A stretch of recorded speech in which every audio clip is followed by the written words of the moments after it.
Ayan na mga lods. Oh, nagmamantika na siya. Swerte na to. Nagkakaroon ng tutong yung gilid ng kawali. Oh. Okay na to. Mamantika na siya.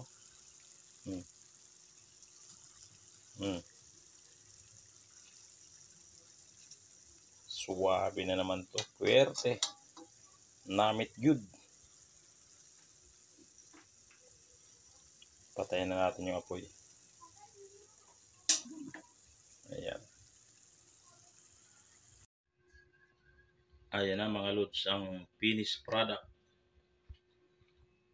Ginataang gabi. Ayan. Kung tawagin sa Bicol ay tangoy. Sa amin sa Sorsogon ang gabi. Ayan. Napakasarap mga lods. Wala man lang kakati-kati. Oh. Sigurado ko mapapa-extra rice kayo nito pag natikman nyo to. Ayan. Hanggang dito na lang mga lods ang aking video for today. Thanks for watching. Bye-bye. Good day mga lods. Ngayong araw ng linggo ay magluluto tayo ng laing or gabi sa Bicol, laing tangoy. Ayan. Nakabili ako sa palengke ng ayan, ano yan, 60 pesos bili ko nito. Talbos ng gabi. Gagataan ko yan mamaya-maya. Ayan. Saka yung papaya naman 45 isang piraso, 45 pesos. Ayan. Pero lulutuin ko ngayon itong talbos ng gabi. Gagataan ko. Bahala na mamaya kung anong maihalo ko niyan.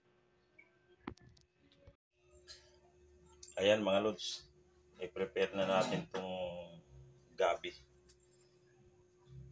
Sabi nung iba, ganito daw pala ang ano ng gabi para hindi makati.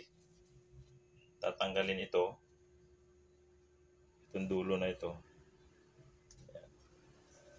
Ganyan. Tapos yan lahat ganyan gagawin mo. Ayan.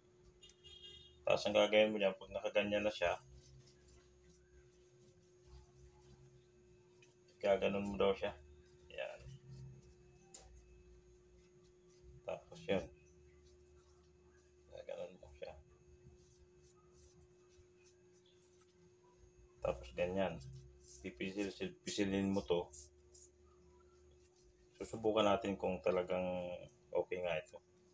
Ganyan daw. Saka mo itatali ng ganyan.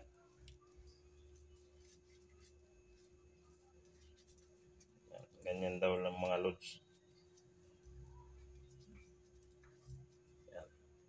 Yan na yan. Lahat ganyan lang ang gagawin mo.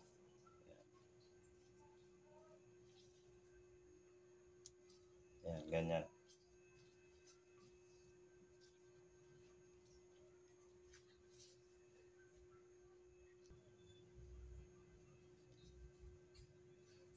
Yan, ganito mga lods.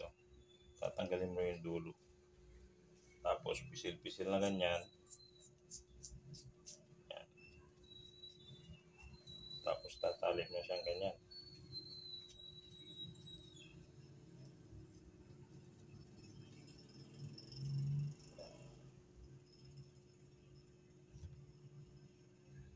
Yung tangkay na yan kahit hindi mo nabalatan yan kasi mamaya makikita nyo super ano yan, lambot mamaya.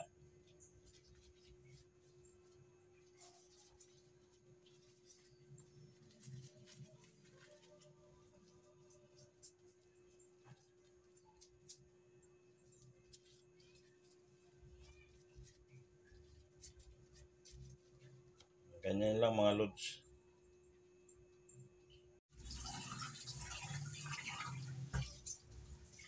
Ganito lang mga lods. Pero siyempre, pag magluluto kayo ng gabi, siguraduhin nyo na huwag yung hahaluin. Kasi yun talaga ang effective para hindi makati yung gabi. Ganyan lang.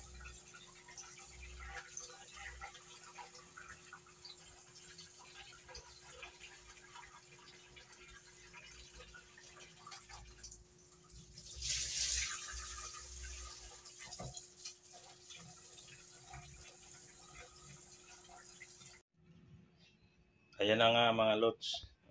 Ito na yung gabi, yung laing na sariwa. Yan. Ito na lang yung naisipan kong ihalo, yung tortang alamang. Yan. Meron tayong tinikdik na luya, bawang sibuyas, siling na buyo, at yung unang gata, saka yung pangalawang gata. Yan. Ganyan lang mga lods. Saka syempre yung paminta, saka asin at magic sarap yan. Ganyan lang yung mga halo niyan. Umpisa na natin magluto mga lods. Ayan, nakasalang na yung kawali natin.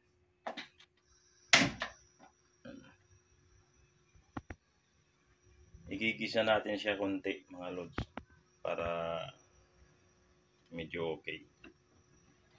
Gatang Tagalog ba? Ginigisa raw. Ayan na mga lods, medyo mainit na yung mantika. Lagyan na natin itong bawang sibuyas, pagsabayin na natin. Kunting gisa lang mga lods.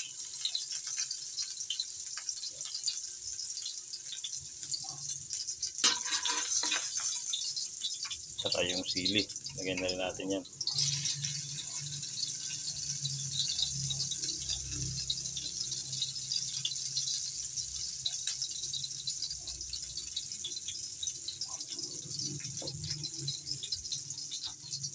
Yan. Para medyo maanghang siya. Okay na yan mga lods. Tapos lagyan na natin yung pangalawang gata.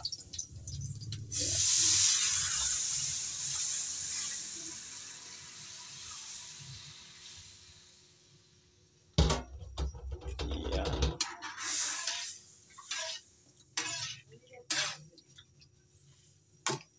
Siyempre, ilagay na rin natin yung bawang sibuyas na hindi ko sinama sa gisa. Yan. At saka siyempre yung luya. Yan.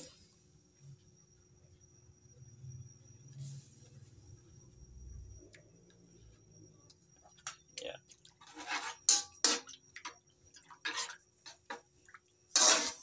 Medyo pakuluin lang natin ng konti bago natin ilagay itong tortang alamang. Saka sunod natin yung gabi.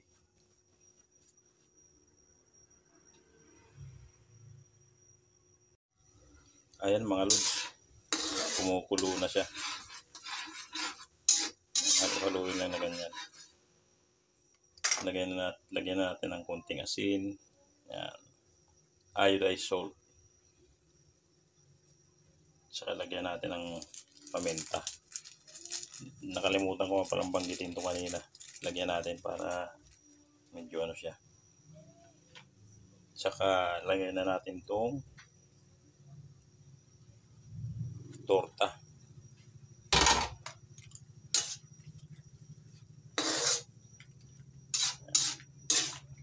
Ayos na ayos ito mga lods.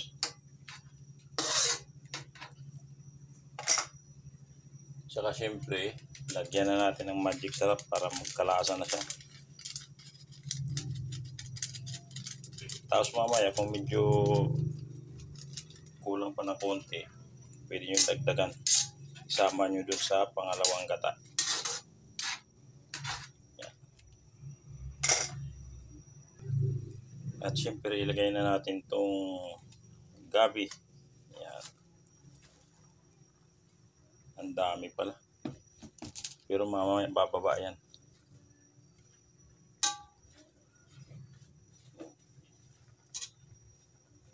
Siguraduhin nyo lods na huwag nyong hahaluin to. Kasi masisira ang buhay nyo. Hindi pala. Magiging makati.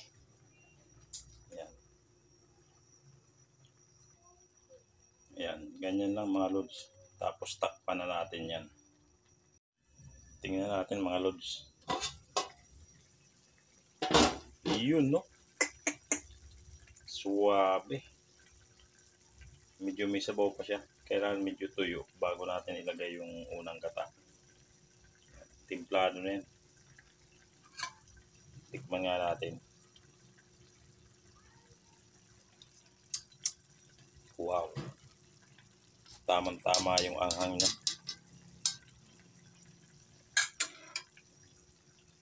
Patuyo-tuyin pa natin. Ayan. Tuyo na siya. Pwede natin itong ilagay yung unang gata.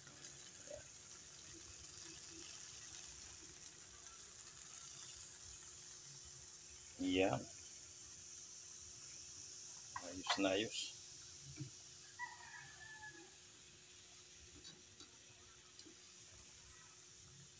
Ayan. Sundot-sundot lang mga lods. Hindi pwedeng haluin.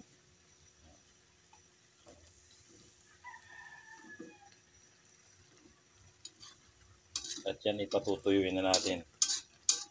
At sa pagkakataong ito, huwag nyo nang tatakpan.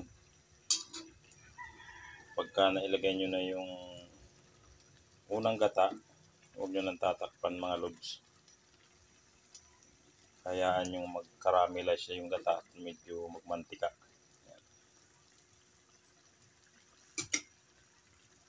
2,000 years later.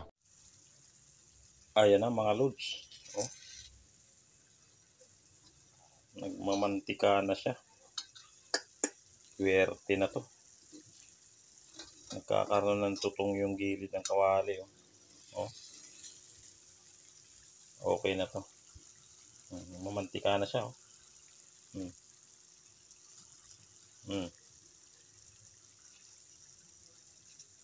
Suwabe na naman to. Swerte. Namit good. Patayin na natin yung apoy. Ayan. Ayan na mga lods ang finished product. Ginataang gabi. Ayan. Kung tawagin sa Bicol ay tangoy. Sa amin sa Sorsogon ang gabi. Ayan. Napakasarap mga lods. Wala man lang kakati-kati. Oh. Sigurado ko mapapa-extra rice kayo nito pag natikman nyo to. Ayan. Hanggang dito na lang mga lods ang aking video for today. Thanks for watching. Bye-bye.